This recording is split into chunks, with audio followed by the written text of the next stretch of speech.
जी बिस्मिल्लाहिर्रहमानिर्रहीम।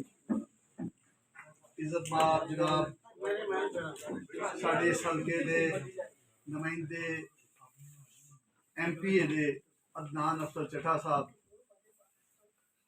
भाई फयाद अहमद डार साहब, अहमद महमूद रियाज साहब, इजाज अहमद चट्टा साहब और दीगर दोस्तों भाइयों अहले मोहल्ला सब नूं अस्सलाम वालेकुम। नवीद अब्बास चट्टा साहब नवीद भट्ट साहब साढ़े बड़े पुराने साथी ने। इन्हां दी गुफ्तगू बड़ी जज्बाती, बड़ी डाढ़ी ते बड़ी सख्त होंदी है। अच्छा प्यारे बड़े ने। अच्छा जेड़ा बंदा जज्बाती होंदा है वो खरा भी होंदा है, साफ भी होंदा है।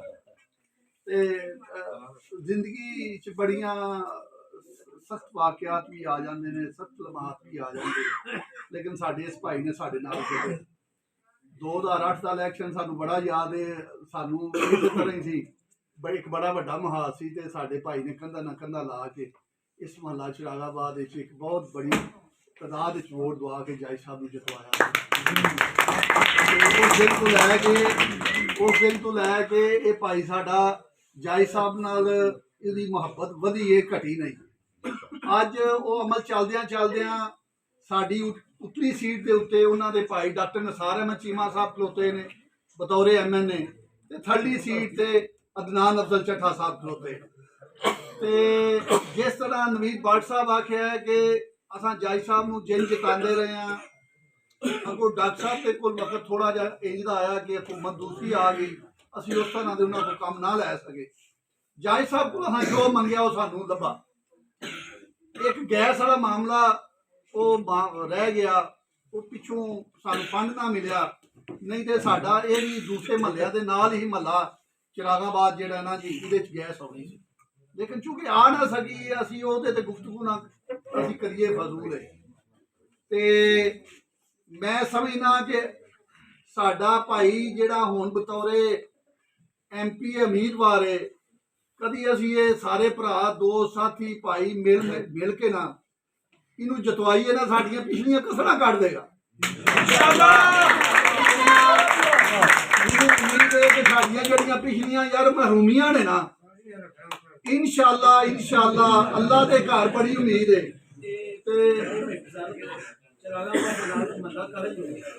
जी सारा जी मतलब कि इस महल्ला चिरागाबाद जेड़ी भी शह वड्डी होवे ना जी अकाउंट ते ओ कीती जांदी यार। वड्डी गल है चौधरी ने जे वड्डी गल तुहानू मैं दस्सां ए चौधरी ने ए भाईयां और भाई ए दोस्त ए बुजुर्गां दा मेहरबान है। ए आंदा यार मेरे को कम लो एक करी मेरी दुकान तू सौदा लै के ते वेखो। वाह जी वाह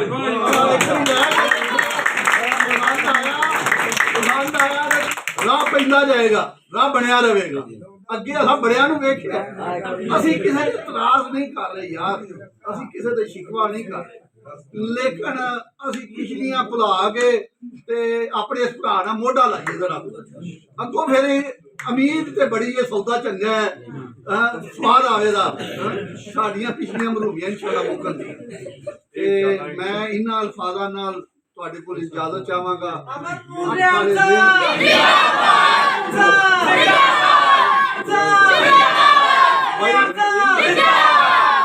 टाइम थोड़ा है, शायद बार बार ना आ सके।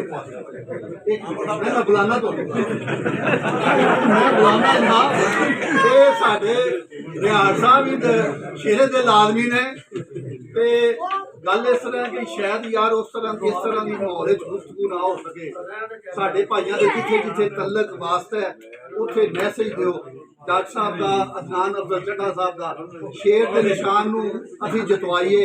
मैं इन अल्फाजां नाल तुहाडे कोल इजाजत चाहांगा। रब रखा मैं हुण एक गलती हो गई है साहब मेरे ना इजाज अहमद चट्टा साहब बड़ी मदद जज्बात दे विच फिर बंदा होश का कदी कदी खो जांदा है। ये जनाब जी ये समझो कि सानू सुपरविजन इस इलाके चों करनगे ते साडे नाल मुहब्बत भी करनगे ते सारे ने ये तुसीं हुण मुतालबा ये करो कि चीमा साहब दी तकरीर तो बाद ना ये भी 2 लब बुलंद लब शायद करना।